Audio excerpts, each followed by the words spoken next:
Want to change your browser from Yahoo to Google? I'm here to help. I'm Limon, and in this video I'll show you how to change your browser search engine from Yahoo to Google. Now let's get started. You can see that I have Chrome open on my screen, but it's set to Yahoo instead of Google. Even if I open up a new tab right now, it opens up Yahoo. And every single time I try to search for something, it forces me to use Yahoo search. And if you're like me, you probably prefer Google. It's faster, more familiar, and it just feels right. So if you want to change this to Google, don't worry. This is a super simple fix. I'm going to assume you're using Google Chrome since most people are. But the steps are very similar in other browsers too. First, go to the top right corner of your browser and click on these three dots. Now a menu will pop up. From here, go to Settings.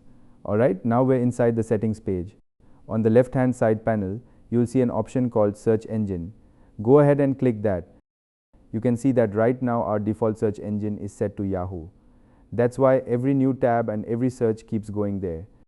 Now here's the easy part. You can click on Change and select your preferred search engine, and sometimes that fixes the issue. If not, click on Manage Search Engines and Site Search. Once you're in there, you'll see a list of different search engines including Google. Now click on the three dots next to Google, then simply choose Make Default. That's it. Now I'll open a new tab, and just like that, it opens in Google. No complicated steps, no downloads, no extensions, just a quick settings change.